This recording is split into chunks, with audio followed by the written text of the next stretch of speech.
Identidade Brasil. Com o jornalista Eduardo Oineg. Olha, o Oineg, quando se dispõe a estudar, sai de baixo, viu? Esse estudo que ele fez aí sobre desemprego no Brasil, nos Estados Unidos, não é de hoje, do ano passado ou do anterior, não. Envolve aí mais de 30 anos, né, Oineg? Bom dia. Bom dia, Zé Paulo, bom dia a todos, bom dia, ouvinte. Quando a gente fala de desemprego no Brasil, a gente olha para o problema atual, que está alto, né? Nós estamos com uma taxa de desemprego assombrosa. E eu falei, bom, mas vamos olhar o que aconteceu com o desemprego desde 1985 até 2018, 34 anos. Aí você pega o desemprego médio no Brasil nesse período, dá 8,3%, que é altíssimo. Em 15 anos desses 34 anos, o desemprego ficou acima de 9%. E em 12 destes 15, acima de 10%. Então a gente passou um terço da nossa vida pós-regime militar com o desemprego acima de 10%. Aí vem uma explicação meio automática. Bom, a gente cresceu pouco, uma média baixa, então se a gente cresce uma média baixa, a gente gera pouco emprego. Ok, beleza, então vamos olhar. Crescimento do PIB médio nesse período, 2,5%, que é um crescimento que não impressiona, definitivamente é baixo. Ah, é? Então tá. Então vamos olhar os Estados Unidos, que estão vivendo uma onda de um pleno emprego. Vamos olhar os Estados Unidos. Crescimento médio dos Estados Unidos nos últimos 34 anos, 2,65%. Eu falei 2,5% Brasil. 2,65% dos Estados Unidos. Você diz, bom, eles cresceram 0,15 ponto percentual a mais, não é nada. E qual foi o desemprego médio deles nesse período? 5,9%. Contra o nosso 8,3%. Você diz, peraí, eles crescem 2,65% e operam com uma taxa de desemprego médio de 5,9%. A gente cresce um pouquinho menos e opera com um desemprego muito maior. Eu falei que em 15 dos 34 anos a gente teve uma taxa de desemprego superior a 9%. Nos Estados Unidos, nesses 34 anos, superior a 9% só 2 vezes. 15 aqui, 2 lá. Eu falei que aqui a gente teve em 12 anos taxa de desemprego superior a 10%. Lá, nunca isso aconteceu. Nunca nesse período. Eles estão vivendo a menor taxa de desemprego desde 1969, está 3,7%. A nossa é mais do que o triplo. Eles estão há 96 meses seguidos aumentando contratação. Ou seja, o país mais capitalista do mundo tem uma taxa de desemprego que é menos do que 1/3 da nossa. Aí eles estão na maior prosperidade e a gente num período de maior paralisia que começou com a Dilma. Aí a gente fala, bom, vamos analisar isso melhor. Aí o presidente Jair Bolsonaro deu uma entrevista em maio, ele tinha viajado para os Estados Unidos, falando sobre desemprego. Ele diz, olha, o nosso problema é que nós temos uma parcela da população que não está habilitada a enfrentar o novo mercado, tem a indústria 4G, como é que a gente vai empregar esse pessoal? Eu faço o que é possível, mas não dá para fazer milagre. São pessoas que não se encaixam mais no mercado de trabalho por falta de qualificação. Bom, beleza. Antes da indústria 4G, a gente já teve desemprego de 10%. E depois da indústria 4G, a gente já teve desemprego de 5%. E se houvesse um desemprego estrutural, que há, claro que há um desemprego estrutural provocado pela tecnologia, mas ele afetaria necessariamente os países mais expostos à tecnologia. Por exemplo, no auge, e daí nós estamos falando dos Estados Unidos, no auge a General Motors empregava 620 mil pessoas, hoje emprega 170 mil. A Blockbuster, que era a maior rede de locadoras de vídeo do mundo, empregava 60 mil pessoas. Foi substituída pela Netflix, que hoje emprega 7 mil. Então os Estados Unidos deveriam estar no desespero. A General Motors demitiu quase 500 mil pessoas, a Blockbuster, sendo substituída pela Netflix, perdeu mais 50 mil empregos, 50, 60, 100 mil empregos daqui e dali.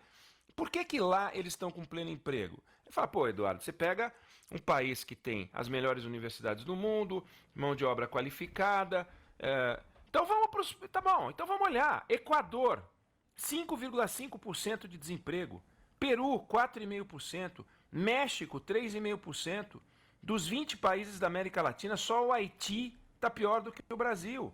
E quando a gente pega os países com o mesmo nível de desenvolvimento humano, mesmo IDH, a média de desemprego desses países é 6,3%. Então o nosso problema, Zé Paulo, é histórico. É como a criminalidade. Tem país mais pobre que mata menos do que o Brasil. Tem país mais desigual que mata menos do que o Brasil. Tem país maior que mata menos do que o Brasil. Ou seja, a gente mata. No desemprego, a gente não emprega. Então, ou a gente percebe que tem uma doença brasileira, não é uma doença mundial. Claro que tem contornos mundiais. Os jovens têm menos oportunidades em todos os países do mundo, inclusive nos Estados Unidos. Mas aqui é especial. Oi, Neg, Tem esse países diagnóstico... que estão... Oi, desculpe, termina, desculpa. Não, Amanda. é isso. A gente tem países que estão com uma taxa de desemprego alta. Espanha, França. A gente tem países importantes que vivem esse problema. O problema é que a gente, no Brasil, vive todos os problemas de todos os países e acha que as explicações são sempre mundiais. A questão é que o desemprego lá na Europa, por exemplo, ele é conjuntural. O nosso é estrutural, como você acabou de provar, né, Oeneg?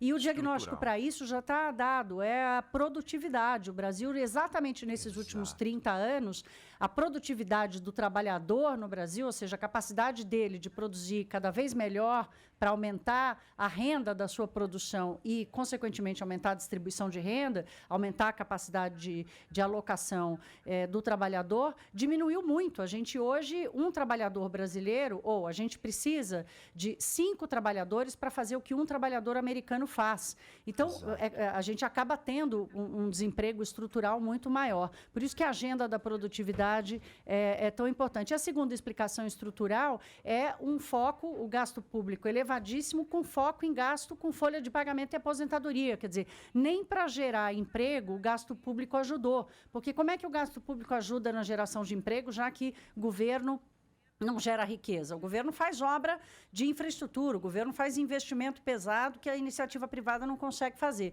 E essas obras de infraestrutura, por exemplo, são muito geradoras de emprego, porque são das áreas de construção civil, por exemplo, que empregam muita gente. Então, o diagnóstico é esse, não é uma doença fácil de curar, não, né, Oeneg? E é importante a gente admitir que é uma doença nossa. É nossa, uma doença nossa. Claro que o Haiti também tem, claro que países africanos também têm. Ok, cada um com o seu problema, mas não dá para a gente querer colocar tudo no balaio. O desemprego é um problema mundial. Claro que o desemprego é um problema mundial, claro que a previdência é um problema mundial, claro que o tamanho do Estado em todos os países é um problema, todo mundo discute isso o tempo. O problema é que a gente sempre trabalha aqui dentro de limites absurdos. Então você pega, por exemplo, entre 2000 e 2010, metade dos empregos industriais em Michigan, lá nos Estados Unidos, desapareceram. Aí vai ver se lá eles não resolveram isso de alguma maneira. O mercado resolve de alguma forma. A mecanização do campo nos Estados Unidos produz menos problema do que a mecanização do campo no Brasil. Tudo que é avanço nos países onde o avanço e a produtividade são uma perseguição constante, produz solução. Para nós, produz um problema. E aí a gente vai criando essas legiões. E quando vem essa legião de desempregado, 13 milhões de desempregados, não dá para tirar uma constatação, uma conclusão como essa a que o presidente chegou, do tipo, olha, eu tenho pena, eu faço o que é possível, mas não posso fazer milagre. Eu não posso obrigar ninguém a empregar ninguém. Claro que o presidente não pode, ainda bem. Imagina se o presidente da República pudesse obrigar as empresas a empregar, porque aí você teria queda ainda maior de produtividade. As indústrias, as empresas, os setores falam de produtividade, mas convenhamos, é um assunto hermético, difícil de entender. A impressão que dá, e é intuitivo, onde entra uma máquina, você gera desemprego e população de rua e gente sem casa. E o desemprego é um negócio tão perverso, é uma grande tragédia, porque gera demanda por seguro-desemprego, aumenta a necessidade de programa social. O serviço de saúde gratuito fica inchado porque as pessoas deixam os planos de saúde. Nos últimos 3 anos, 3 milhões de pessoas saíram dos planos de saúde, incham o SUS, aumenta a criminalidade, aumenta a população de rua. A construção civil não consegue produzir porque não tem quem compre e as pessoas saem de suas casas para casas piores, compromete a economia, ninguém mais estuda porque não tem dinheiro para estudar. É um negócio complicado, não por outra razão. A gente está com inflação baixa, juro baixo e desemprego alto. A economia não vai, parou e aquela parada esquisita. É uma paralisia no ponto baixo. Por que não andou? Se a gente dizia que no plano real, precisamos conter a inflação para a gente crescer. O juro era a nossa perversidade. Hoje a gente não tem inflação, não tem juro e a economia está parada. Então tem um problema muito grave, é uma doença nacional. O crime no Brasil e o desemprego no Brasil são as duas doenças brasileiras, nossas como a feijoada. Obrigado, Oineg. Até a próxima, hein? Até a próxima. Grande abraço.